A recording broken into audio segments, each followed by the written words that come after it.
paper magic will survive like the heat death of the universe, and will... Oh, it's a smuggler's copter. Would you like to crew this? And then it crashes because they don't understand arithmetic. All your cards belong to me. 2 minutes into macing him in the eyeballs, I switched to pepper spray. He's like, it's all right, refreshing. And went back to the mace. Magic is dying. I'm done. Selling everything. I might be a hoarder. And yes, I don't have the crayons or glue to explain this to you right now. What, are you gonna die twice? Oil will be worthless before magic cards will. well, okay, Dr. Man. That's Mr. Dr. Professor Jason. Hello, everybody. Welcome back to Brainstorm Brewery. I'm Corbin Hostler, joined by my co-hosts Cass and DJ. DJ, back off the streets of, where were you stuck? Was it Philly, New York, Montreal? I was going to buy a collection in New York City on Monday, and the plan was go down Monday, drop Emily off at a friend's place, go visit my friend in Philly, drive back Tuesday, and have a nice little road trip out of it. The car disagreed.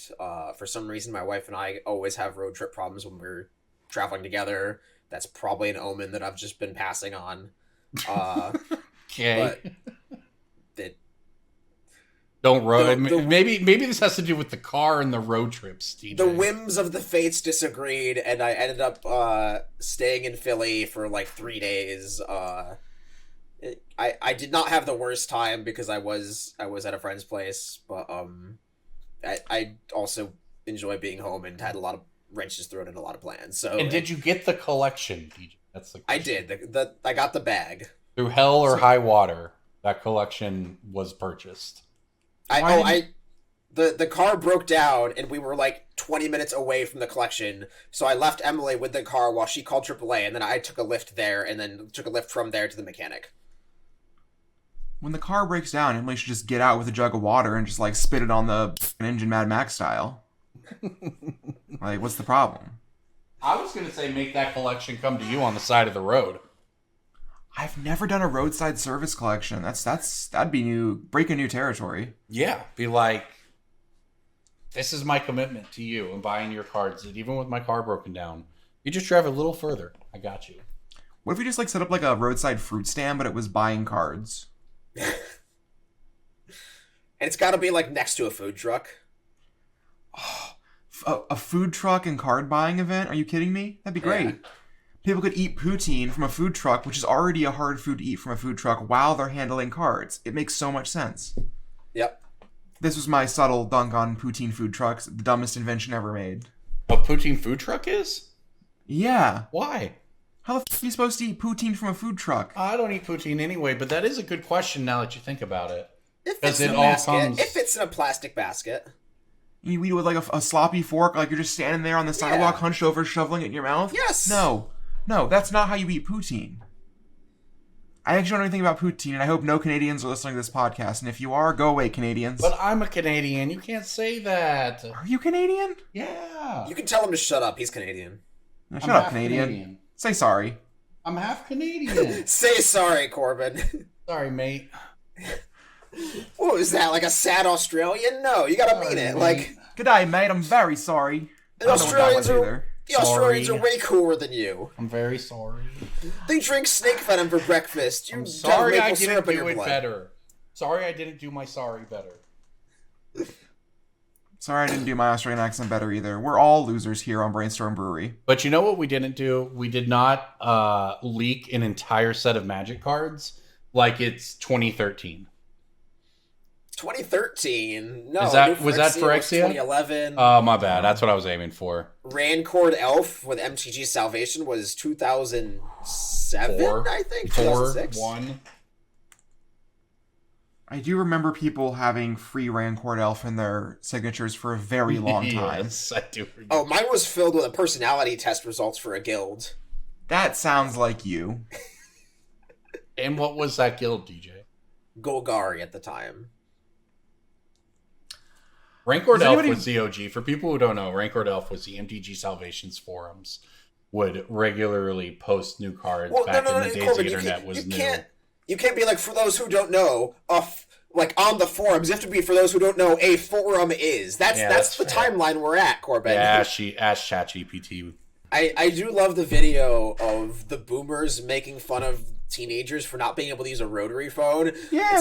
It's like okay, grandma, try and send an email without getting scammed by a Nigerian prince. Like, DJ, you're literally doing that though right now. You're like, these kids don't know. no. Like, there's a difference. There's a difference. I'm not saying It's the a kids are reverse stupid. ageism. It's the I just reverse think that that makes floppy it better. disk is a real deep cut. I'm kind of wondering. I know a couple of people who are just like really into retro tech who are like younger than me, so that's where I'm at with it. Everything's anecdotal, and my anecdotes matter. I'm more gonna than anything ask. I got a else. friend who's got I think she's like 10 or 11. I'm gonna ask her next time we're over at their house. Yeah, if she ask knows what a her- floppy disk is. Ask her if she Corbin- knows what a Betamax is. Corbin, you don't have the hat or hairstyle to be allowed to be a friend with an 11-year-old. He has a kid. He's allowed to be like. He's not friends with his kids' friends. He's friends with his kids' friends' parents, but like he gets to be around the kids because he's a parent, and it's not creepy. That's what I was science helping him dictated. put up a pergola last weekend in their backyard, and we were all hanging out. What's a pergola? Maybe it was a. It's like a pavilion. floppy disk. Is it a floppy disk? Okay. Like a floppy disk in the air. How many bits does it have?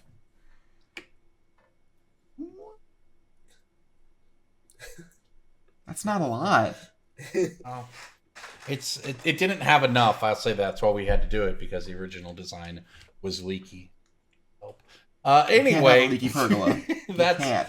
that's. I think the point of all of that was don't leak cards, or bad stuff might happen to you, as the internet has found out this week. So that's the drama that's all over the place. It seems to be a big Wizards.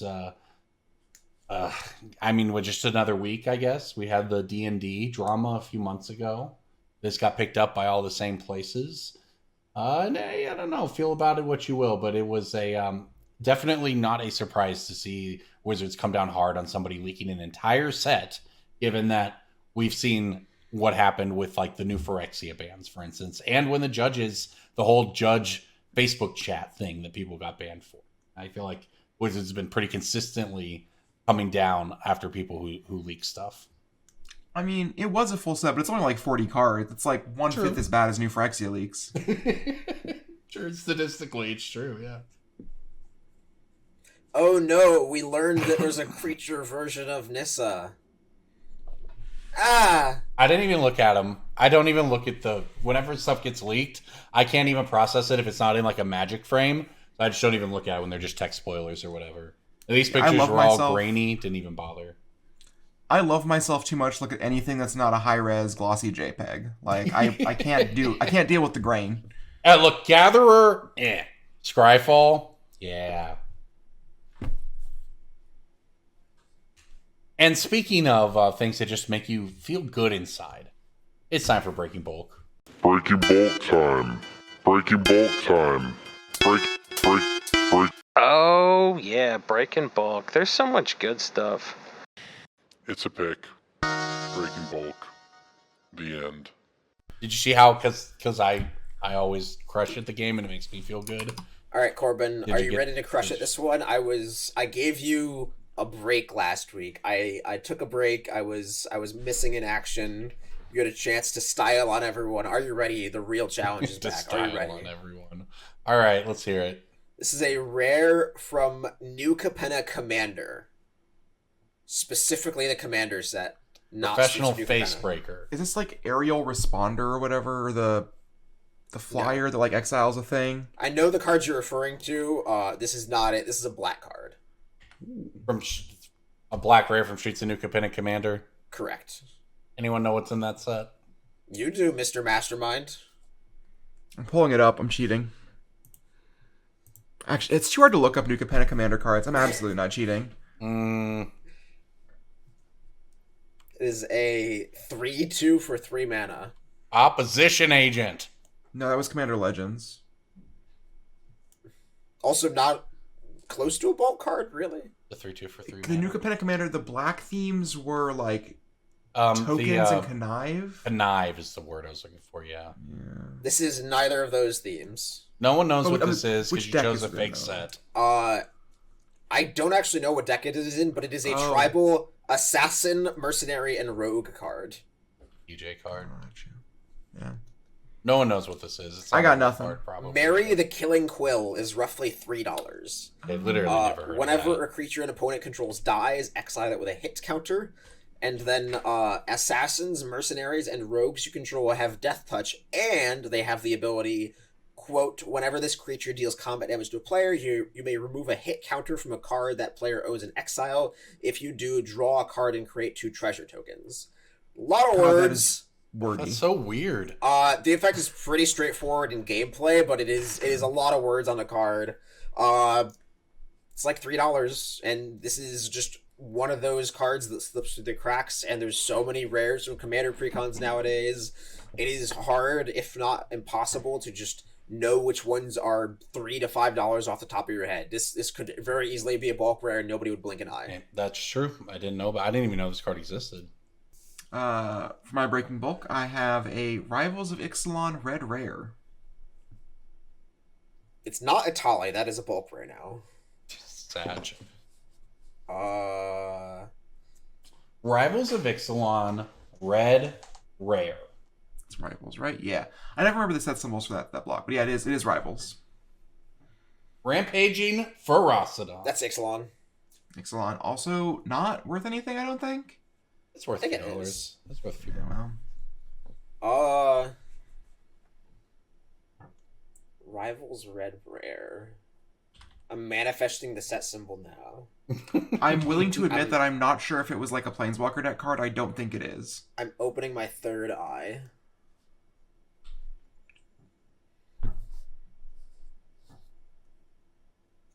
If it's a Tala, I'm gonna be mad. It's not a Tali, don't worry. Okay. It is a dinosaur. Any guessers? Any at all? Altasaur. What? No. That was my pick last week. Shit. Nope. All right. I'm calling it. It is Silverclad Ferocidons. It is Oh, a the 7 8 mana one, or It's a a million 7 mana 8/5. Whenever it's dealt damage, Yep. each opponent sacrifices a permanent. Yep. Cards like over $2 on Symbilis. What was the name I don't of know it? why. I just had like 2 to 3 mana dinosaurs in my head. I was like, it's got to be 2 or 3 Wait, what was mana. what was the name of this card? Silverclad Ferocidons. Oh, okay. Yep. Dinosaurs may be coming back in Ixalan later this year. Oh, for People sure. are kind of hyped on those. Also, this card's like surprisingly good. You hit it like 2 or 3 times a turn, and there's like a real attrition happening on the board. I think it's dinosaurs are definitely coming back in that set along with Merfolk, and it's going to be hype. There was, I don't remember where I saw it, but I remember seeing a comment about how Explorers of Ixalan was a, quote, underground set. What? Yeah, I remember seeing, I think it was a Mark Rosewater blogatog where somebody was asking why they were making Explorers of Ixalan an underground set. Like, it's like Caverns of Ixalan or something like that. Sure. And he said, well, we didn't design Ixalan and then put it underground. We wanted to do an underground themed set, and then we decided Ixalan worked for it as a setting. So I'm having a flashback as you say that here. You all remember the Great Designer Search? I do. Okay. I think it was probably the Great Designer Search 2? Doesn't matter. Does Two, not matter maybe? what the number is. Keep going. Keep talking words. Yeah. The one where Ethan Fleischer got hired at Wizards. And I believe one of the... Because that was back when I was consuming everything, and Mark Rosewater was writing like a weekly update on this. He was doing like a reality show, basically. And there was community feedback where the community would like work with each of the contestants. It was really a whole thing that there's just no way they'd ever be able to really get away with today. It would just get drowned by hate. That's not the point. The point is, back then, one of the sets that was pitched, because each of the designers had to end up pitching their whole world with set themes and mechanics. One of the really cool ones someone talked about was doing an underground set and with some mechanics for it. And I remember that being one that Mark Rosewater really liked in like his comments or whatever of being a future thing to explore. So I bet this was something that if you're telling me they came at it from that angle, man, that's been on their big whiteboard for a decade plus at this point to explore a world like that. Yeah, Which tells I'm not us nothing saying about the that that there won't be any similarities to Ixalan. Like it might be more merfolk themed or more vampire themed. Might be like specific types of dinosaurs underground. I don't know, but it might be a different Ixalan than the one we know. Is the point? Fair. Maybe they all switch colors and you get the underground blue-black merfolk. Mono red merfolk. Mono red merfolk. Zesty merfolk. Interesting. Okay, well, I have one for you then that I think is a pretty difficult one. Nobody's guessed any so far. A black common for Modern Masters 1. Modern Masters 1? Oh, that's the set. The all reprint set? All reprint set. Siphon... Is it Raven's Crime? Do what? Raven's Crime? Nope, that card is, unfortunately, I think not worth much. I don't remember. Is it Siphon Life, the retrace discard a land to drain to? Nope. You're on the right. It's from the same block, though, originally. Black Common. This is a card that is worth money again. It used to be a pick, and then it wasn't. Stinkweed. Nope. And now this card's worth $1. Oh, you said same block as Siphon in mind. That was stupid of me. So I think so. I normally chastise you for those, and I'm going to chastise myself. There I'll you flog go, myself fair. later for that. Well, it's not the same set as Siphon Mind, because Siphon Mind doesn't have retrace. Well, I know what you're talking about. Yeah. Siphon Soul, maybe? So, I don't know. That might be the one, yeah. Nope, that's from 6. Who knows? Modern Masters Black Common. I give you the original set. It'll give it away, though. Shadow... The original set is Shadow. Was there fairies in Modern Masters 1? There There was. Macabre. Very Macabre. Oh, yeah. It is very macabre, DJ.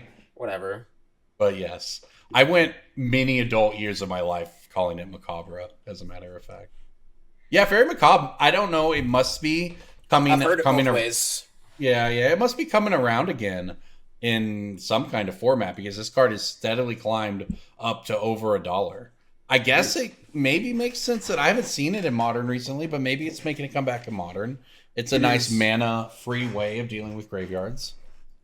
It's good in Living End because it's a creature that goes in your yard and also takes creatures out of your opponent's yard. Yep. And in Legacy, it is uncounterable and also can't be hit by Force of Vigor like Leyland of the Void can. So it's a harder to interact with piece of graveyard. It can still be Thought Seized, obviously. But the card also only is in Modern Masters and Shadowmoor, right? I think so. It might have a dual deck printing. I think it's dual deck dual right. Liliana. Yeah, And there's anthologies. right. So But yeah, for the most part. supply. Well, I remember playing this. I've had Living End built since the old extended days of Living End. And Fairy Macabre was an all-star back then. But that's what I mean, is it kind of fell out of favor, and I don't know where exactly it's come back, but it must be coming back because it's a pretty unique effect and it's good. And hey, I guess it's a fairy, and we're going back to Eldraine. Maybe that's all it is. We're It's going also back to more every relevant plane, right? Yeah. That's the thing, is like that's the aftermath, is we're going back to every plane, and there's no We're more doing a multiverse. Whistle Stop tour. It's a multiverse tour. So the Phyrexian's dead. Is that how this ended? Does anyone know the story? I think so. There's a card with Karn holding Elesh Norn's head, so I assume. Okay. Yes, so the very short version of the story, Corbin, is Ren from Ren in 6, Ren from now that's what I call Music 69 or whatever. Ren infiltrated the tree that the Phyrexians had, and then Realmbreaker. Yeah, the Realmbreaker, and then Planar swapped it with Zalfir, which is the place Teferi protected with Teferi's protection. And so he brought back Zalfir, and then Ren died whilst basically switcherooing New Phyrexia to the middle of phased Outland, and that cut off Elesh Norn's Wi-Fi signal to the rest of the Phyrexians. I'm not joking. I understand. And then all of them dropped dead Infinity War style, and that sucks. I mean, in-game style, because Infinity Whatever. War is where Thanos won. But yeah, I understand your point. And then Elesh Norn died to Elspeth plus Karn, and they kind of killed her. And every other praetor died like off screen, basically, with like a line of text. There you go, everybody. That's pretty much all you need to know about the story. Happily ever after. Everyone's good. We could have just gone 7 years of Phyrexia sets, and it would have been cool. Yeah. Every invasion of .jpg could have been like an entire set. It would have been very cool. We could listen. They could have won. They could have just stopped printing cards for like a year, right? Because like the Phyrexians won and got everybody. We could have only got not all cards. We could have got Phyrexian cards, Phyrexian sets for the next year. Would have been fun. But now it's just back to business as usual, right? With go and check out Ixalan. Every 3 months, you could have had a little vignette of like a new plane fighting the Phyrexians. Like there's a card in the new set called like Invasion of Pyrula or something, and it seems like everybody's a plant person on that plane. And I would have loved to watch Groot fight the Phyrexians for a full set. Like, I'm down for that, I guess. Also, it would have been kind of cool if like if like one set the Phyrexians won and then the next set they lost. But it's like not the end of, I don't know. Maybe they were worried about wearing people out because if you recall the Gatewatch era of Magic story, people got really tired of it and wore out its welcome. Well, The solution was to have their entire plot play out in like 3 months. Yeah, it's like, everyone hated when we did the Marvel plot line over 6 years for a plot device. What if we did the Marvel plot device in 3 months? Huh? Corbin, huh? It's so weird that like Magic world building and like lore is so immaculate and well done, and then just like the storytelling aspect of it, like them conveying this world to you, is so mediocre. Yeah. Yeah, they just take a baseball bat to a glass statue, and it's almost certainly just corporate laying down like timelines and like I feel like like no one creative wants to do this. No one wants. I guess I don't know. Like I don't know where you have to be or where it's decided along the line that okay, well this cool thing we've been building up to, it's going to be 2 sets and then we're done. Like who makes that call? You're right. It probably doesn't involve a lot of creative people. Yeah, maybe it does though. I don't know, but they had what was it, 17 March of the Machines stories written out that they puked out over the course of a week. Yeah. So they did all the writing. They did, well, not all the writing, because I mean, again, the Praetors died in single lines of text. But they put a fanfic's worth of story into it, and then they put a fanfic's worth of finale into it. Yeah, which is 2 lines. Yeah, a little sad. But anyways, everybody, that's Breaking Bulk. Isn't that where you expected it to end up? Just like always. The bulk of the March of the Machines story was broken. There we go. Well, if you were breaking bulk with March of the Machines, you'd have to tell, like, the story. You'd have to tell me which of those 17 I should read. Because here's the thing. I actually read the first 2. And I was like, this will be fun. I can read these once a week or for the next month or whatever. It'd be cool. And next thing I know, the whole story was over. Yep. Good to know. Well, I have a pitch for the episode title this week, and it's Realm Breaking Bulk. Ooh. Big brain. Ooh. That was deep. That was good. I've never this is why I don't name the episodes, I'll say that. But what I do on these episodes is tell you about MTGstocks. And I do that because it's the best Magic Finance website on the planet, in the internet. It's the one that sponsors us and gives us all of our picks of the week and Breaking Bulk, because it has the best information, especially if you look toward the premium side of the website, where you can set up alerts and get more information, more in-depth, everything you need to keep ahead of. You can get an SMS text when your Mary the Killing Quill goes to $7. You can see that little. You can put them in your contacts. You can put a little heart emoji in the contact if you want. All right, well, welcome back in, and I say welcome back in because obviously you just experienced a cut where we have some after hours there. Professional recording. Yeah, I'll just say this about the after hours. It involves the phrase uttered by one person here, one in the Pinkerton. It's 2. You got it wrong. Oh shit! It was 1 line. Oh, the teleprompter was right there. 2 in the Pinkerton. That makes more sense. Anyway, Patreon.com/PSB if you want to check that out. We appreciate all of our patrons. Moving on to the next magic thing. It's time for more secret layers because we haven't had enough. There's a secret drop. A super drop in spring 2023. So, DJ, Cass, just let's go with this. Where are you at on secret layers as we enter the 5th month of 2023? Like, where are we at on buying these when they come out? Have you had good experiences over the first 6 months of this year, first 5 months of the year, whatever, with the secret layers you picked up last year? Let's just kind of catch people up on where we're at with this product line. I'll let you run point, DJ, if you like. Sure. So I haven't purchased any secret layers that I can think of in the first half of this year. That is not necessarily because I think they're all bad purchases. I've just had a lot of capital going towards other things, and I've been spinning a lot of plates with my business. I do think that this round has some hitters. I haven't looked too closely at the exact specifics of this drop, but I saw Grand Abolisher is getting its first foil printing since 2012, and I've sold a few of that card to see EDH players in the past year, and it's like $150 foil. It's crazy. Linvala, Keeper of Silence, has always been expensive. Yeah. Emeria, the Sky Rune, is getting its first foil since 2009. We actually, you mentioned to somebody in Richmond how surprising it was that Emeria hadn't had a real reprint yet. Yes. Yeah, I love that card. So I didn't even realize it hadn't. It's so I mean they're still targeting cards very specifically that have not had reprints or that have gone a while without something, and the secret layers are a good way for them to influx supply into the market without crashing it, which I think is nice.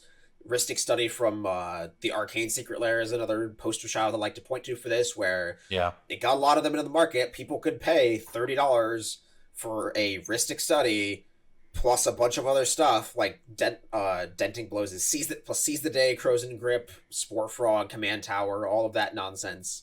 You could pay $30 plus tax and shipping to get a Ristic Study in any quantity. Ristic Study is $40 now for no matter when you want to buy, basically. I think this secret layer, this one of them, has some of the best art of any of them ever. The Rebecca Gay one is particularly good. The Stoneforge Mystic in that is appealing, and also everyone loves Rebecca Gay, so That Stoneforge looks.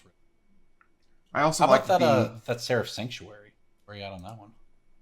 I like the unfinished art. I was a big fan of the Modern Horizons 2 sketch cards. Yeah. The people who don't know, I guess when you do, there's a couple things that come about because of this, but I guess when you do this many secret layers at this rate, they're not doing the thing they did with some products where they wait and see how many orders they get and then they print to those orders and ship them out.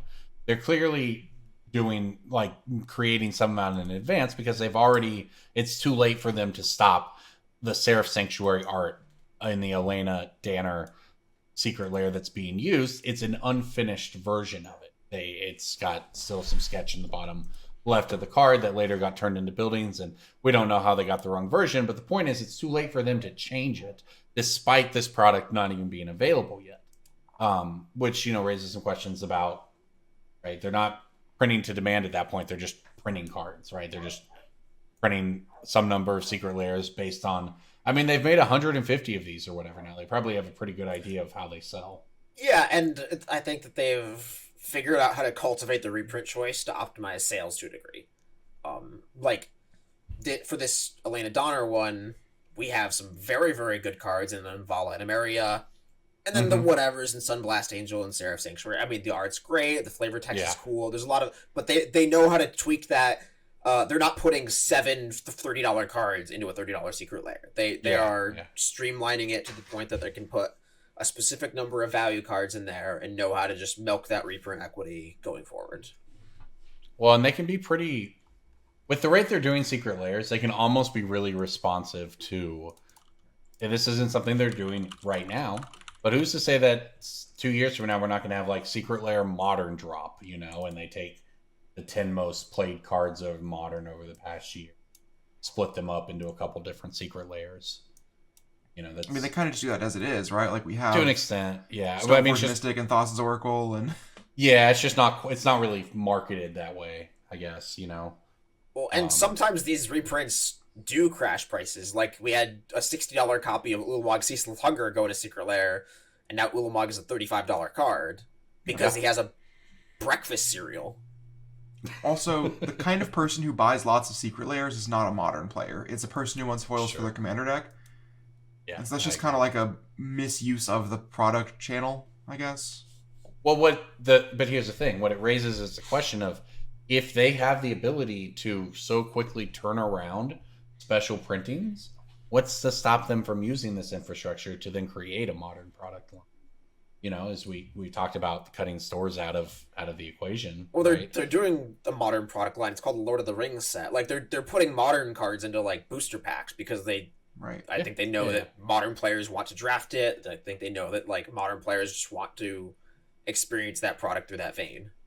Every Modern player I know hates all the Modern products, so they're usually fun to draft, but they're so expensive. And they keep buying my Solitudes, so whatever. Right. Yeah. But they hate it. They hate that they lose to Solitude. Oh no, I had to play around a free card. Back in my day, everyone had Days in their deck, and you liked it.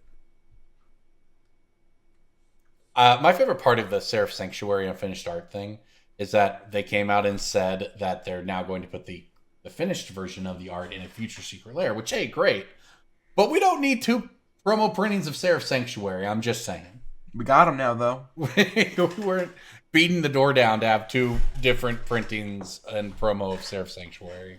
I'm sure the Angel players out there are probably thrilled. And it's kind of like, it's a cool story, but they do, man, sometimes the bad cards they put in these are very bad, though.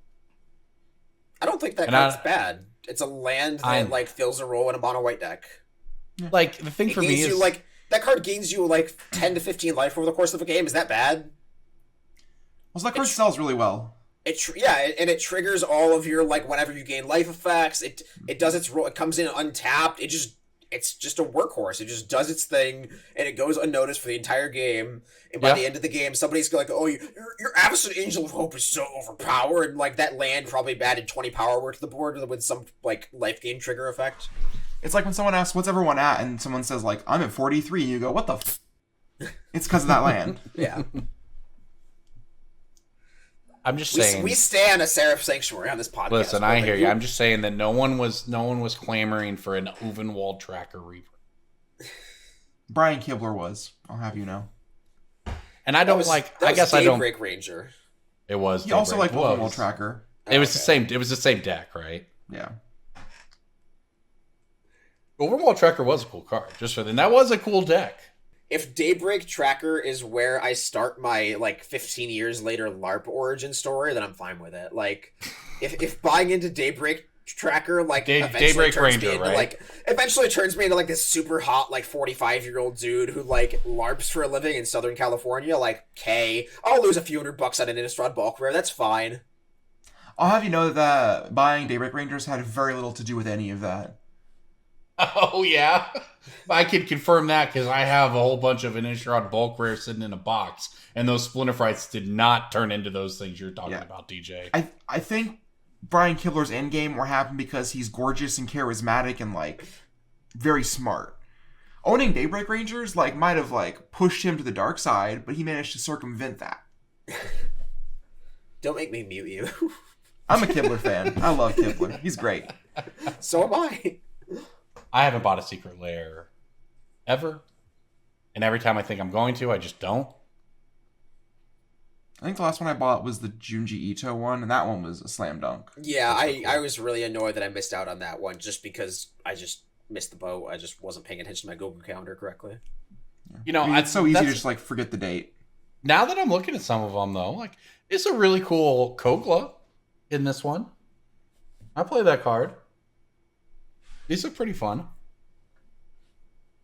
But I just always tend to default towards getting the singles, I guess, mostly because there's always a couple cards in each one I don't care about, you know? But anyways, that's to get the ones that are worth it, Corbin. Yeah, I guess so. That's the Secret Layers, I guess. I mean, do you think that people are making, like, is it as profitable, do you think, to buy some of them and hold them still? Like, how have you done on the ones you got last year, for instance? I have never been a fan of, like, the buy and hold thing since, like, maybe like early Dracula, but even Dracula, I was a fan of just buy it and get your And 20% in. Yeah. I think actually the actual secret to buying them and making money on them is to figure out the one that's good that no one's going to buy enough of.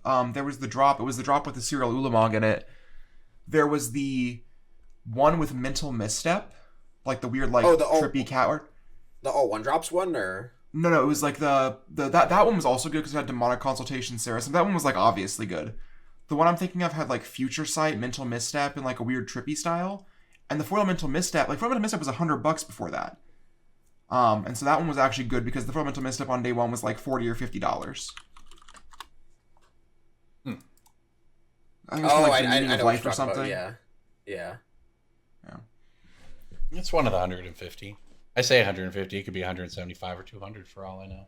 Speaking of MTG stocks, we did that about 10 minutes ago, and we're going to do it again right now because it's time for the MTG stocks game. The best named segment on the show. And this week, since we've got a smaller crew, we have a smaller game. It's time for the MTG Stocks aptly named mini game. Get it? Sooner or later, we're going to go full. I'm going to have enough. I'll develop enough MTG Stocks mini games that I can develop a full Mario Party list of MTG Stocks games, MTG Stocks mini game. Does that make sense? For the MTG Stocks game. And it'll be really fun for you to play that game with our sponsor, MTG Stocks. Everyone get that? Good. Okay. Here's what we're going to do this week. I'm looking at one of my favorite sets, possibly my favorite set of the past 5 years. Zendikar Rising. Really? That's the set we're looking at. Go on, and King. here is what we're going to do. Everyone has a favorite like every Pokemon is somebody's favorite, right? Like Dunsparce has to be someone's favorite, and I guess Zendikar Rising is the Dunsparce of Magic sets. And whoa, No way. Dunsparce is so many people's favorites. Are you kidding me? I realized it was a bad example after I said it because it's like the overflow factor, like the stack overflow, where like it's such a bad Pokemon that it's like the room of Pokemon. What you really mean is Where, like a Venonat. Venonat's also good, but the only Pokemon that didn't get voted for in like the favorite Pokemon competition was literally Yungoos.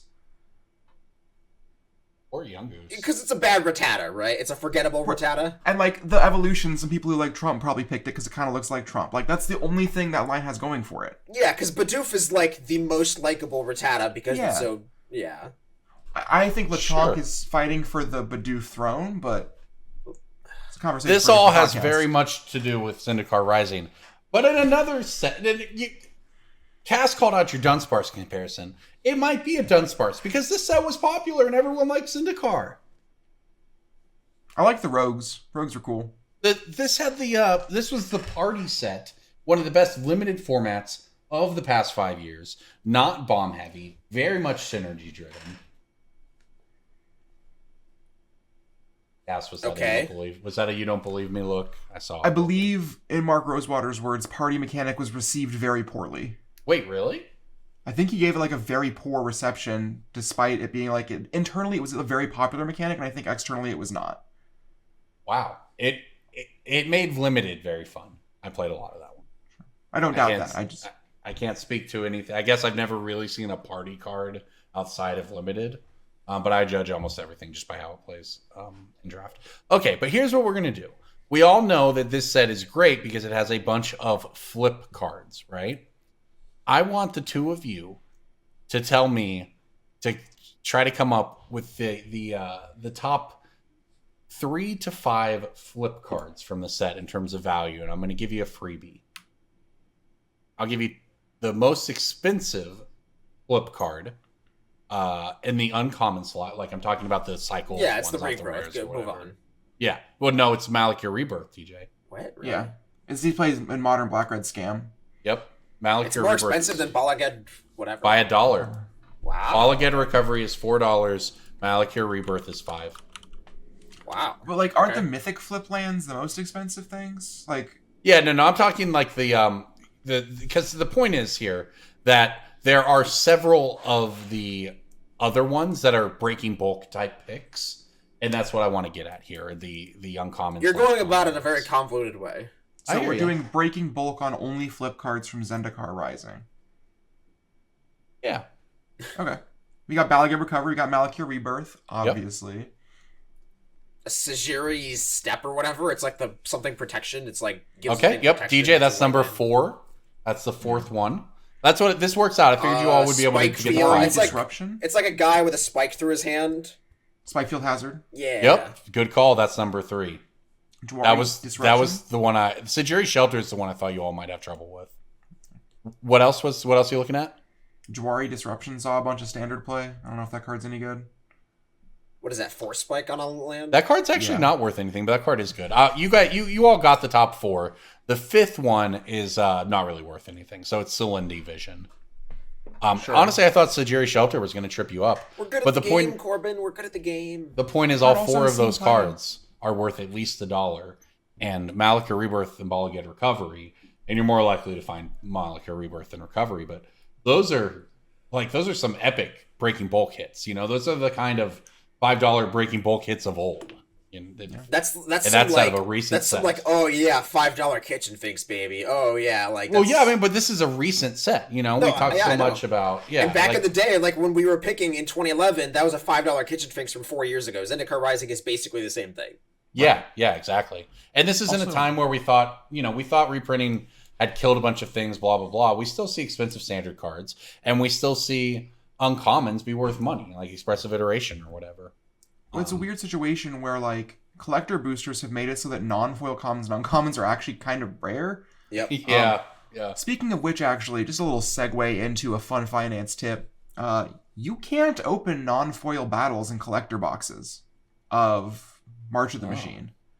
So, like, all of the non-foil battles, the ones that are going to export really well to Japan and the ones that people are actually going to want to play with are going to be expensive. That is a good point, because one of the top cards this week was actually Invasion of Segovia that people have been looking at, the blue one. Another I think plane you that could also- have had like an entire year's worth of text on it, like to visit as a culture, as a realm. Yeah. It's all tiny people. They're all That well, card's design is really sweet, though. they're all well guys. Yeah, Invasion of Sokovia, let me turn my head here. When it enters the battlefield, create 2/1/1 blue Krakens with trample. It's got 4 battle... They're called defense counters. Yeah. And then it transforms into a 3/3 legendary creature servant. On creature spells you cast have convoke. At the beginning of any step, untap up to 4 creatures. I agree, that card is neat. It's Segovian Leviathan in size and everything. Sea creatures is one of the... I gotta build a commander archetype like that sometime. What is it? It's Genesis, like, that's the one. Yeah, maybe. Yeah, it's like Krakens, Leviathan, Octopus, and something else. Serpents. It's a natural evolution for Merfolk. Put it that way. There's Okay, well, always... Everything is a road to tentacles. I was going to say there's always a bigger fish, but Corbin cucked me. Both can be true. There can always be a bigger fish, and everything can be a road to tentacles. Both of those can be true. That's true. Especially if it's episode 1. What? Star Wars Episode 1, that's where Qui-Gon Jinn said there's always a bigger fish. And they get tentacled. When Jar Jar Binks is all like, oh no, me so scared of bigger fish, DJ, come on, man. Didn't you watch this? It's been a while. So, It's I classic. recently, when I say recently, I mean like last year, I watched Star Wars Episode 1 at 2x speed, and let me tell you, Ooh, that movie's okay. way funnier at 2x speed, and Duel of the Fates is a waltz at 2x speed. Oh. I'm going to guess that about an hour and a half into that movie, you were like, now this is pod racing. An hour and a half in, you're done. You're well over. Okay, 2x sure, speed. fair enough. It's like a brisk 51 minutes when it's at 2x speed. It's great.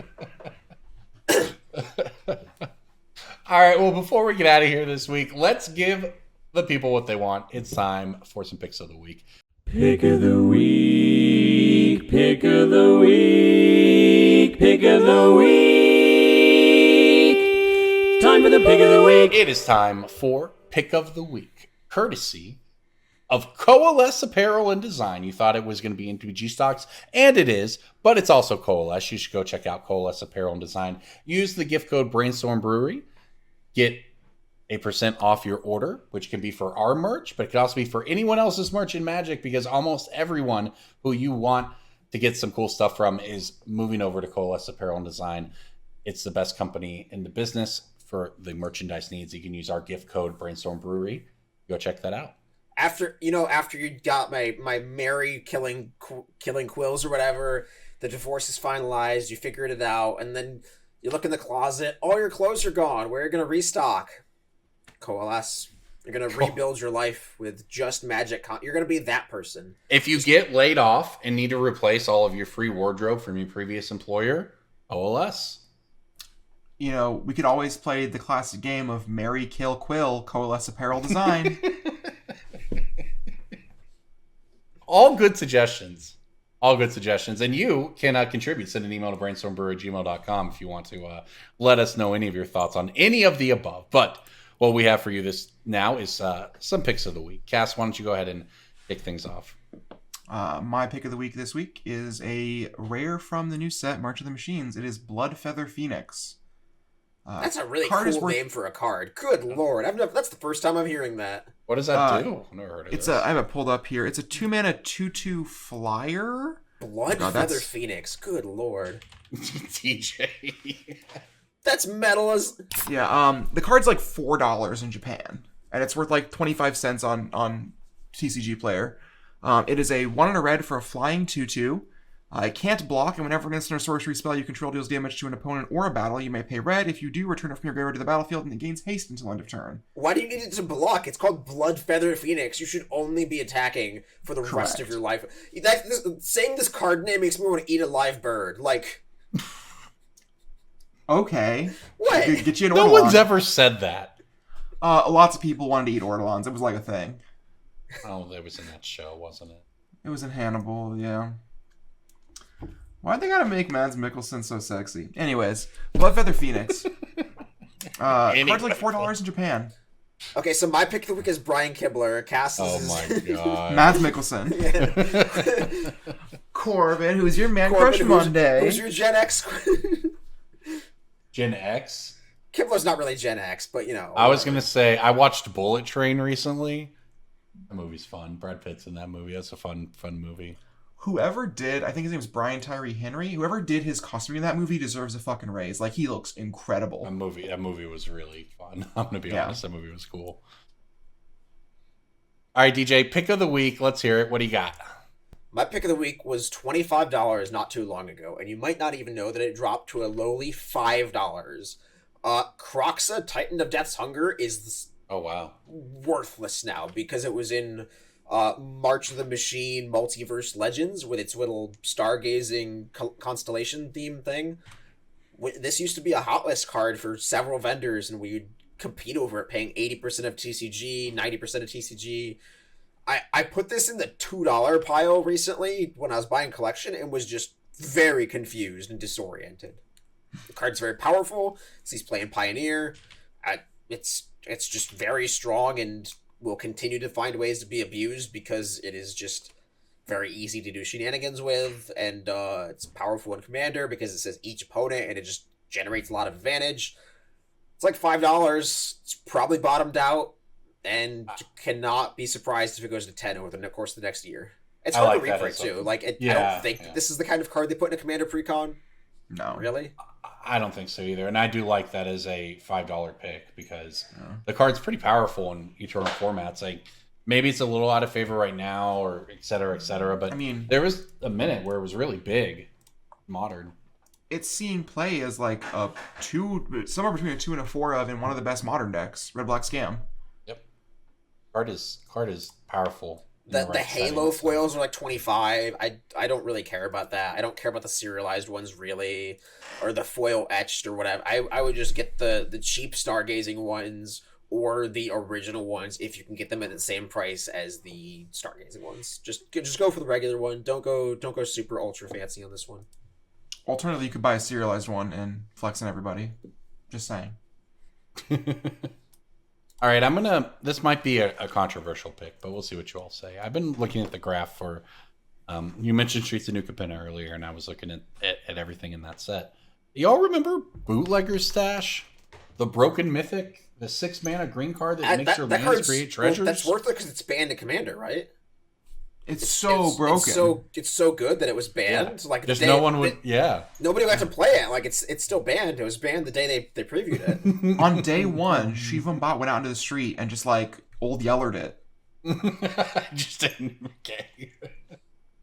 I mean, we've had so many problems with like leaks. There was the March of the Machines leak. There's the Pokemon leak where somebody had all the like 1,000 copies of each secret rare. Like, I don't think anybody's ever played a bootlegger stash because someone stole all of them off the factory line because the card's so powerful. The only ones we have anymore are the bootleg ones. Yeah, like it's like that card's an Egyptian god. It's just like there's only 3 in the world, and Kaiba's flying somewhere on his jet to rip your copy personally. Okay, that's all very reasonable points about this card that bottomed out at $5 and is now up to about $6. I've never seen this card in play, I'm gonna be honest with you. But it's pretty cheap for a mythic that it's got some amount of hype as you noted. But here's the thing, the full art borderless version of this card is basically the same price as the regular version. Which I think is an opportunity because it's a pretty cool looking card. It doesn't make any sense at all for the art for it makes no sense with the name of it, and still never seen one in play. But I do like the borderless version of the card at $6. I think the borderless version has a really nice. It's like Art Deco art, right? Very in line with. Let me Google Art Deco. Oh my god. Yep, you're right. That's what it looks like. Forgot they don't have culture out. And where are you again? Idaho? Iowa? It's all the same. Corbin has culture. That hat and shirt combo looks like he just got done painting a fence. Like, there certainly are culture growing in that hat, that's for sure. That is true. I'm gonna replace this hat soon, y'all. And you're gonna old yeller it? Like, I've got another one that is the exact same, but no Herman is still wearing it.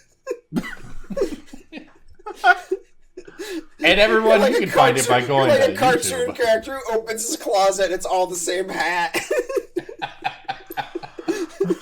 That's we have 6 gray hats and 6 slightly more gray hats. One for business, one for pleasure. It's kind of accurate. What does the NGP stand for? Tell the world. Neon Genesis Pevangelion. It's that one.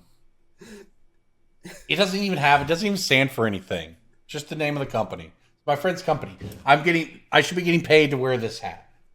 But you know what? I'm not. But you know what? You can help with that. Go to YouTube, watch us on there, subscribe, hit that button.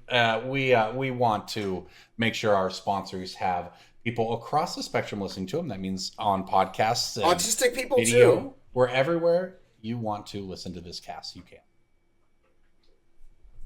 And you should go to Coalesce Apparel and Design. Because why not? Use that gift code Brainstorm Brewery. All right, everybody. I think that does it for us this week. Thank you for listening. As always, don't let anyone come to your door and take your magic cards, everybody. Especially not your ex-wife who got mad about you for picking Mary the Killing Quill. Especially that. Thanks for listening. We'll see you next week, everybody. This is Brainstorm Brewery.